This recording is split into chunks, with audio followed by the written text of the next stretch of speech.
From Kansas is not wrong. In the 237 years of our nation's history, I don't know that there has been a more shameful day in the United States Senate than today. What we just witnessed was a travesty. It was a travesty to the United States Constitution, and it was a travesty to the American people. And it's important to understand why the Democrats did what they did. We're here on the Senate floor right now, but I want the record to reflect I'm going to do a very accurate count of the number of Democrats who are with us. That would be 0, other than the presiding officer, and somebody has to preside. Not a single Democrat senator chose to come to this floor and listen to one word of evidence. When it comes to the Constitution, the Democrats concluded that Joe Biden and Alejandro Mayorkas defying federal law, ignoring the text of the statute, deliberately releasing criminal illegal aliens over and over and over again, that's just hunky-dory. You can't impeach him for that. Every Democrat just voted. By the way, every cabinet member, guess what? You've just been given a blank slate. Ignore the law. When Democrats are in charge of the Senate, the entire cabinet could ignore the law. It is no longer impeachable. In Democrat Wonderland, when a member of the executive branch openly defies the law. By the way, every Democrat just voted that way. They didn't hear one word of argument. The majority leader didn't stand up and say, here's the reason why it's okay. No, he didn't present that argument. They didn't read a brief. Nobody wrote a brief. They didn't care enough to know what Senator Lee just laid out, that the Biden Department of Justice went in front of the U.S. Supreme Court and said if the executive defies the law, the answer is impeachment. The willingness of every Democrat to be blatantly hypocritical. Just last year, the Biden Justice Department said, no, you can't sue in court. When we, the Biden administration, defy the law, the answer is impeachment. In like 3-card money. Every Senate Democrat said, no, the answer is not impeachment. I don't know what it is.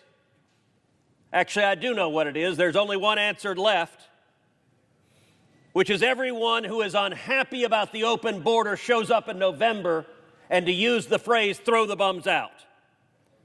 Because if you're not willing to do your job, is there not one senator on that side of the aisle who cares enough to honor the Constitution? By the way, the second article they threw out said lying to Congress is not a high crime or misdemeanor, it's not impeachable. Now, as the senator from South Carolina pointed out, Bill Clinton was impeached for lying under oath. And you know what happened? And he was ultimately acquitted. But after a full trial where they heard the evidence, where the Senate did its job. By the way, one of the impeachment managers was Senator Graham, who presented that evidence right here on this floor. And you know what? Before Bill Clinton, there's a guy named Walter Nixon. You may not know who Walter Nixon is. Walter Nixon was a federal judge who was convicted of perjury. He was from Mississippi. He was convicted of perjury in front of a grand jury. And he was impeached. And it went to the Senate, and the Senate convicted him and removed him from the bench. So you want to know what the precedents were prior to today?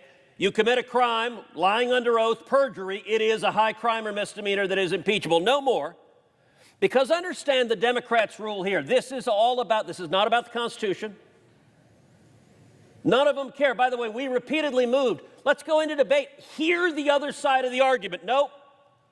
Look, the famous 3 monkeys, hear no evil, see no evil, speak no evil. That's just evil, what they did. They don't want to know because they don't care, because it's not about the Constitution. It's not about the law. It is about political expediency. But every bit as violent as what they did to the Constitution was, it's even more offensive what they did to the American people. Last year, 853 migrants died crossing illegally into this country. That's almost 3 a day. You go down to the southern border, you go down to Texas, which the Democrats don't bother to do because they don't care about the people dying. And you see photograph after photograph that Texas farmers and ranchers are finding of dead bodies on their property. Many of my colleagues here have been down there with me, have seen the elderly people the human traffickers have abandoned, have seen the pregnant women the human traffickers have abandoned, have seen the infants and toddlers left to die. The Senate Democrats just told the American people they don't give a damn about the bodies and the people who have died the last 3.5 years, and they don't give a damn about the people that are going to die next week. Next week, more migrants are going to die. When we brought 19 senators down to the border, we went out on a boat in the Rio Grande. We saw a man floating dead in the water. Senator Lee was there. Senator Kennedy was there. He had died that day. The Democrats just told the American people they don't care. When you go down to the border and you look at the children who've been brutalized,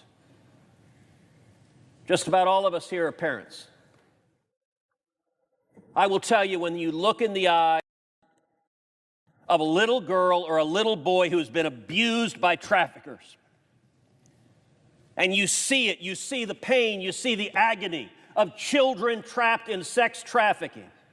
The Democrats just said they don't care. They won't hear the evidence, they don't care that it's deliberate, and they don't care that it'll happen next week, that it'll happen tomorrow. Tomorrow there will be children brutalized because of the Democrats' open border policies, and not a one of them cares. They don't care about the women who are repeatedly sexually assaulted. Again, when you look in the eyes of these women coming over, it's heartbreaking. And the Democrats just said, we don't care. And they don't care about the more than 100,000 Americans that died last year from drug overdoses. The highest in our nation's history. 70% of that is from Chinese fentanyl coming across our southern border. And the Democrats said, we don't want to hear about it. We're not interested in the Americans dying. You know what they also don't care about? They don't care about the criminals that are being released day after day after day. The Biden administration is releasing murderers and rapists and child molesters, and every week we see another story of somebody being killed, somebody being raped, another child being assaulted by illegal immigrants released by Alejandro Mayorkas and Joe Biden. How shocking is it that there wasn't one Democrat who says, you know, massive human suffering matters? We ought to hear the evidence. How shocking is it that there wasn't one Democrat, one, there are 51 of them on that side, not a single one could screw up the courage to say, let's do our job, let's hear the evidence. How shocking is it that not a Democrat cares about the terrorists who are streaming across our southern border? The nation of Iran has called for jihad against America. Hamas has called for jihad against America. Hezbollah has called for jihad against America. And Joe Biden and the Democrats have put out a red carpet and said, if you want to murder Americans, come across our southern border, and we, the Democrats, will welcome you. Like many of us on this floor, I was in Washington, D.C. on September 11th, 2001.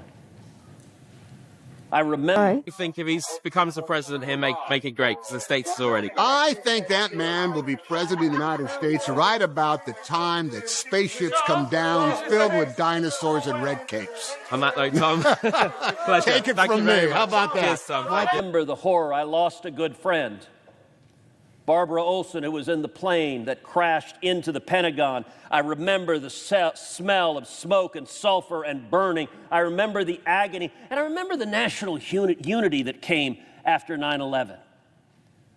As Democrats and Republicans came together, I don't know that I've ever been more proud of a president than when President George W. Bush stood on a pile of rubble with a bullhorn, talking to firefighters and New Yorkers, and one of the men in the crowd called out and said, "We can't hear you," and he responded, Well, I can hear you, and soon the whole world is going to hear you as well. We were as one. Today, not a single Democrat was able to mount up the courage to tell the majority leader, you know what? I don't want another 9/11 to happen. The House impeached Alejandro Mayorkas for, among other things, releasing terrorist after terrorist after terrorist. We ought to hear the evidence. I believe today we have a greater risk of a major terrorist attack on U.S. soil than at any point since September 11th. And every Democrat just told the American people it doesn't matter to them to hear the evidence. I appreciate my Republican colleagues who are here, who are willing to hear the evidence, willing to engage, willing to stand up and defend the American people. But you know what? The Democrats who aren't here, they aren't here because you know who's also not here? If you look up at the gallery, the reporters are all gone. A couple of folks in the back, I hope you're all right. But the reporters are absent. That's the Democrats' plan. What is fascinating, we're presenting arguments. Many of us, particularly those of us in judiciary, but many of us have presented those arguments over and over and over again in hearings. Not a Democrat argues on the other side. It's an issue unlike any other issue I know of in politics. Listen, if we're arguing about taxes, as Republicans, we say we should cut taxes. It's good for the American people. And you know what Democrats do? They stand up. We know their talking points. No, tax the rich. Okay, fine. We have a debate. We're talking about just about every issue. The Democrats will argue on the other side. They have their spin. What is fascinating? Where's Dick Durbin, chairman of the Judiciary Committee, standing up saying, no, it's not right that migrants are dying every day. No, it's not right that children are being assaulted every day. No, it's not right that women are being sexually assaulted every day. No, it's not right that they're releasing terrorists every day. They're not there. Not a Democrat is there. Why? Because you cannot defend it. I'll tell you, South Texas for 100+ years has been a Democrat region of our state. It is turning red with the speed of a freight locomotive because nobody can see the suffering that is unfolding and defend it. And the Democrats, by their silence and by the complicity of the press corps, they are counting on the press corps to write story. Victory for the Democrats, yay! They got rid of the impeachment trial. That's the headline they want. Understand they don't have a substantive defense. None of them disputes a word we are saying. Not a single Democrat has stood up and said, you know, it's wrong that Laken Riley would still be alive if Joe Biden hadn't let her murderer go. They know it's right. The reason they didn't want a trial is they don't want the American people to hear about it. And it's our obligation to make sure the American people do. Senator Cruz. Thank you, Mr. Chairman. The nub of the Democrats' argument today is that the concept of presidential immunity is somehow unprecedented, is somehow remarkable. That claim is utterly ahistorical and disconnected from the entire constitutional history of the Republic. General Mukasey, before 2023, how many times has the President of the United States been indicted? He's not going to be president. He is not, Donald Trump is not going to be president of the United States. Take it to the bank. Okay. I guarantee it. All right. Donald Trump will not become president. Presidential race. I mean, everything I know about presidential politics, and I've been through 5 of them. I've never seen one like this. This race is over. You might as well accept it. And the question now is, how do you minimize damage? And the only way you can do that, it seems to me, is to try to grab hold of some old conservative value things and do what Mondale did in '84, which is try to save a few people down ballot. But as far as Donald Trump's concerned, it will never, ever, ever happen.